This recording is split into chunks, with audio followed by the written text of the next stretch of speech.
Are we alone in the universe? It's a question that's been around forever, right, too? And today we're going deep, looking into the latest research to see if we're any closer to an answer. We've got a ton of fascinating stuff to cover, from interstellar objects to the hunt for alien signals, so buckle up. Yeah, what's really cool is that the search for alien life isn't just science fiction anymore. It's like a real active field of study, and they're making incredible discoveries. It's true. I remember a while back, everyone was buzzing about Oumuamua, Oh, yeah. that mysterious thing that just zipped through our solar system. It was moving so weirdly that some scientists were even like, hold on, could this be an alien probe? Oh, for sure. It sparked a ton of debate. And then there was that whole thing with phosphine gas, possibly in the atmosphere of Venus. Hmm. On Earth, at least, phosphine is usually a sign of microbial life, so people started thinking, wait, could there be microbes? Like hanging out in the Venusian clouds? But isn't Venus kind of a hellish place to survive? I mean, it's got that crazy sulfuric acid rain, and the surface is hot enough to melt lead. Yeah, no, for sure. Venus is definitely hardcore. But you got to remember, life is surprisingly adaptable. Like, we found those organisms, extremophiles, right? They thrive in conditions we used to think were impossible, like deep sea vents or crazy hot springs. So who knows? Right. So maybe those Venusian microbes, if they're even there, have evolved some crazy survival tricks. But even if Venus is a bust, there are tons of other places to look, right? Like, haven't we found like thousands of planets around other stars now? Absolutely. The whole exoplanet thing has been huge. I mean, we went from knowing just a handful of planets to literally thousands.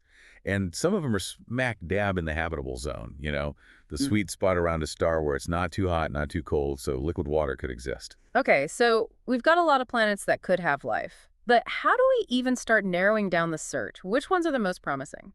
Well, one that's got everyone excited is this one called TOI 715b. It's a super Earth, which means it's bigger than our planet, and it orbits a red dwarf star. Okay, so how is that different from our solar system? Think about it this way. Red dwarfs are way smaller and cooler than our sun, right? And since they're smaller, their habitable zones are closer in. That means planets like TOI 715b, which are in that zone, orbit their stars much faster than we orbit the sun. So, like, instead of a year being 365 days, it could be way shorter. Exactly. And get this, red dwarfs are like the most common type of star in the Milky Way. There are way more of them than stars like our sun. So if TOI 715b turns out to be habitable, it could mean there are tons more planets out there with life than we ever thought possible. That's pretty wild. Okay, so if red dwarf systems are so common and some have habitable planets, are we more likely to find alien life there? It definitely ups the odds. But there's still so much we don't know. Just because a planet is in the habitable zone doesn't mean it's automatically crawling with life, right? There's all this other stuff to consider, like its atmosphere, magnetic field, whether it has volcanoes, that kind of thing. Right, of course. So even if we find the perfect planet, there's no guarantee there are little green men waving at us. But while we're searching for those perfect planets, are there scientists actively looking for, like, signs of alien civilizations? Oh, yeah, you're talking about SETI, right? The search for extraterrestrial intelligence. They're using these massive radio telescopes to listen for any signals that might be coming from alien civilizations out there. So what are they even listening for? Like alien radio broadcasts? Or is it something way more complex? They're looking for anything that seems artificial.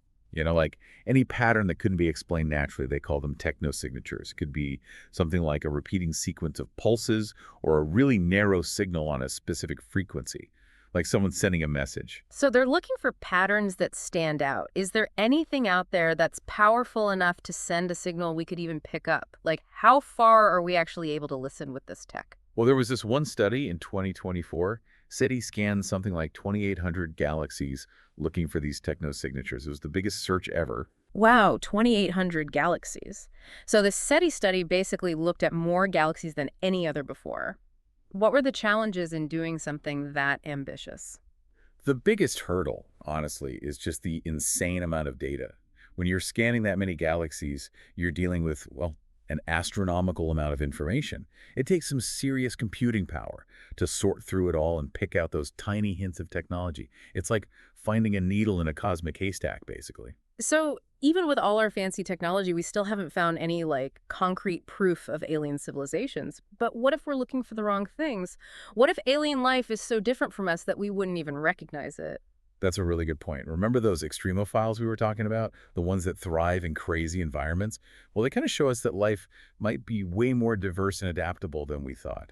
So maybe we need to broaden our definition of life. It might not be little green men and flying saucers, right? It could be something totally bizarre and unexpected. Exactly. It could be microbes deep underground on some planet, or creatures communicating with chemicals instead of sound.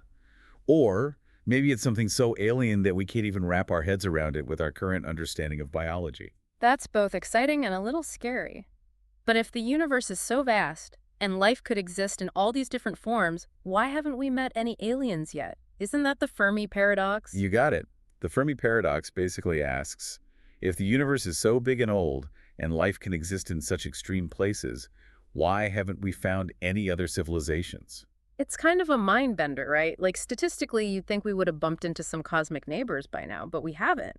So what are some possible explanations for this great silence? Well, one possibility is just the sheer size of space. The distances between stars are so huge that even if there are other civilizations out there, it might take millions of years for their signals to reach us, and vice versa, of course. So maybe those signals are out there traveling through space, but we just haven't picked them up yet. But couldn't advanced civilizations find ways to, overcome those distances? Like, what if they've cracked faster than light travel? It's possible. Hmm. But even with super advanced tech, interstellar travel would be incredibly hard. Think about the energy needed to send a spaceship across those vast distances, not to mention the time it would take. Even traveling at a fraction of the speed of light, it could still take centuries or even millennia to reach another star system. Okay, so maybe they're out there, but just way too far away to detect or interact with.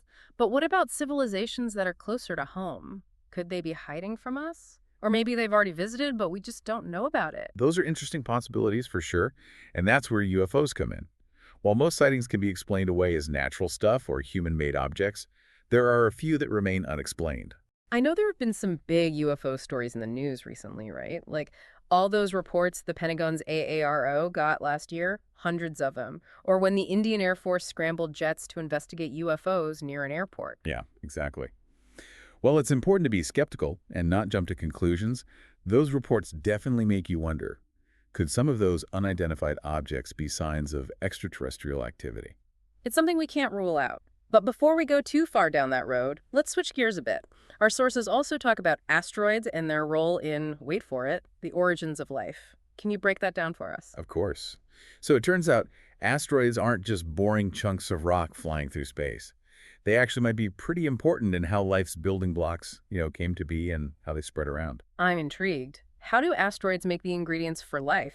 And how do those ingredients end up on planets? Okay, so inside asteroids, there's a whole mix of chemicals, right? And those chemicals can react in all sorts of ways, especially when they come in contact with water or heat. And some of these reactions actually create amino acids. And those are like the Lego bricks of proteins. And proteins, well, they're essential for life as we know it. So these asteroids are like little factories churning out the stuff life needs. But how do those ingredients get from inside an asteroid to a planet like Earth? Impacts, my friend. When asteroids crash into planets, they can deliver those life-giving molecules right to the surface, like a cosmic delivery service. Whoa, that's amazing. So it's possible that life on Earth got its start from ingredients delivered by asteroids billions of years ago. That's a pretty wild thought. It really is. And it adds a whole other layer to the search for alien life. If asteroids can create and deliver the building blocks of life, it means those ingredients might be way more common in the universe than we thought. That's fascinating. It seems like every time we find an answer, it just leads to more questions. But maybe that's what makes this whole field so captivating. It's a constant journey of exploration and discovery, and we're really just scratching the surface. I couldn't agree more. The search for extraterrestrial life is an incredible adventure, and it has the potential to change how we see ourselves and our place in the universe. Well, on that note, we're going to take a short break to let all this sink in. When we come back, we'll dive even deeper into the philosophical and societal implications of actually finding alien life. What would it mean for our beliefs, our values, our very sense of identity? Stick around because we're just getting started. Welcome back. We've been digging into all these cool clues about alien life, from those extremophiles to those strange interstellar objects. But let's zoom out for a minute. What would it actually mean for us if we found proof, like solid proof, of extraterrestrial life? It's exciting, right? But also kind of scary. It's such a massive concept. I mean, it's hard to even imagine what it would all mean. Totally. We've been talking about the science, but finding aliens would totally shake things up, like for our philosophy, religion, our whole understanding of the universe. Oh, absolutely. Think about the philosophical arguments people would have. We've always wondered about our place in the cosmos, right? Are we special, unique, or just one tiny speck in a giant universe that doesn't even notice us? Finding aliens would force us to face those questions head on. And religion, too. So many religions believe that humans are like God's special creation. How would they adapt if we found out there are other intelligent beings out there? It could lead to some serious changes and reinterpretations. Right. It's wild to think about. Some people might see alien life as like proof of their faith, showing that God created a whole universe full of life. Others might have a hard time fitting this new reality into their beliefs. And it's not just philosophy and religion that would be turned upside down. Imagine trying to explain this to someone from 100 years ago. They'd think we were nuts. It'd be like telling them the Earth is round when they've always believed it's flat. Huh, that's a perfect analogy. It would totally change everything we thought we knew. Textbooks, history books, our whole understanding of where we came from and where we're going. It would be a defining moment for humanity. Okay, so on one hand, there's this potential for like crazy philosophical and spiritual growth. But on the other hand, there are some real risks to consider, right? Like, what if these aliens aren't friendly? What if they're hostile? Yeah, that's definitely a valid concern. We have no idea what their intentions might be. Oh. They could be peaceful explorers, excited to share their knowledge and tech. Or they could be conquerors, wanting to take our resources or even wipe us out. It's like that saying, we don't know what we don't know. We could be walking into a situation we're totally unprepared for. And who even gets to decide how to handle it? Who speaks for Earth? That's the big question. Do we send scientists, world leaders, religious figures, or do we need to create some kind of like global council to represent all of humanity? It sounds like something from a movie, but it might become a reality. So we've got the potential dangers. But we can't forget about the potential benefits either. What if these aliens are super advanced? Like, what if they have technology that could solve some of the biggest problems we're facing here on Earth? The possibilities are mind-blowing. They could have solutions for climate change, cures for diseases, technologies for clean energy. It could completely change things for us. It's a hopeful thought. Maybe they're out there just waiting to give us a helping hand. But even if they don't have all the answers, wouldn't it be amazing to just know we're not alone? Totally. Just imagine that feeling, knowing that there's other life out there somewhere. It would be incredibly inspiring and give us hope. It's like suddenly the universe feels a little less lonely, a little less overwhelming. And maybe, just maybe, it would inspire us to work together to solve our problems and build a better future. That's a beautiful thought. Finding alien life could be the thing that finally brings us together as a species. Of course, there's no guarantee that would happen, but it's definitely something to think about. So, where do we go from here? We've talked about all these crazy implications, but what are the next steps, like practically? What are scientists doing to actually move the search forward? Well, there's a lot going on. We've got amazing telescopes like the James Webb Space Telescope, peering deep into space, searching for exoplanets and analyzing their atmospheres for any hints of life. And there are missions being planned to really explore Mars, looking for evidence of, maybe past or even present microbial life. What about SETI? Are they still listening for those alien signals? Oh, absolutely. SETI is constantly getting better at what they do, using more powerful telescopes and smarter algorithms to scan the skies for any sign of something artificial. They're even looking for what they call megastructures, hypothetical structures built by advanced civilizations that we might be able to detect from here. That's amazing. So it sounds like the search for extraterrestrial life is really picking up speed.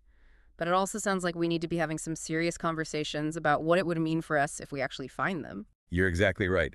We need to be ready for anything, the good and the bad, because this isn't just about science anymore. It's about the future of humanity. So as we wrap up this part of our deep dive, I'm just left with this feeling of awe and excitement. It's incredible to think we might be on the verge of a discovery that could change everything. It really is an exciting time to be alive. Mhm. The possibilities are endless, and the adventure is just beginning. Well said. We're going to take a moment to gather our thoughts, but when we come back, we'll share some final reflections on this whole mind-blowing topic. What are the biggest hurdles we face in the search for alien life? And what are the most exciting possibilities that lie ahead? Stick with us. Welcome back to the Deep Dive. We've really gone deep today, huh? From the hard science to, like, the mind-blowing what-ifs of finding alien life, it feels like we're on the edge of something huge. It really does, yeah. The whole search for extraterrestrial life, it's gone from, like, this fringe theory to a real scientific focus. Yeah. And with all the new discoveries and tech advancements, it feels like we're closer than ever to answering that big question. Are we alone? Right. It's almost not even if anymore, but when. But like we talked about, finding them would come with, a whole bunch of challenges and opportunities. For sure. We talked about the risk of conflict, the ethics of first contact, the need to work together globally. But we also talked about the potential upsides, right? Scientific breakthroughs, a renewed sense of purpose, maybe even solutions to problems we can't solve on our own. It's a lot to think about. Makes you realize how small our view of things might be. Totally. Think about it. We're looking for life as we know it, based on our understanding of biology, chemistry, all that. But what if life out there works totally differently? What if it's so alien that we can't even grasp it? It's crazy, right? Yeah. Makes you wonder if we're even asking the right questions. Maybe we need to rethink how we're searching for life out there. That's what's so cool about science, isn't it? It's all about questioning, exploring, pushing the limits of what we know. And the search for aliens is definitely pushing those limits. So, like, what are the biggest things holding us back in this search? Well, I mean, the biggest one is probably just how huge space is. Even with our best telescopes, we can only see a tiny, tiny fraction of the universe. And the distances are so massive that it takes years, centuries even, for light to travel from those far-off stars to Earth. So, when we look at distant galaxies, we're actually seeing them as they were in the past. Exactly. So any signals we pick up, they could be millions, even billions of years old. Those civilizations might not even exist anymore. Kind of makes you feel small, doesn't it? Like how tiny and insignificant we are in the grand scheme of things. But it's also kind of inspiring, too. I agree. The universe is full of mystery, wonder. Even if we never find proof of aliens, just searching for them shows how curious we are, how inventive, how much we want to understand where we fit in. So, any final thoughts for our listeners today? I'd say keep looking up, keep asking those big questions, and keep an open mind. The universe is this vast, amazing place, and who knows what incredible discoveries are waiting for us. Well said. And on that note, we'll wrap up this deep dive into the search for extraterrestrial life. It's been an incredible journey, and we hope you've enjoyed exploring these ideas with us. Until next time, keep searching, keep wondering, and never stop exploring the universe and all its mysteries.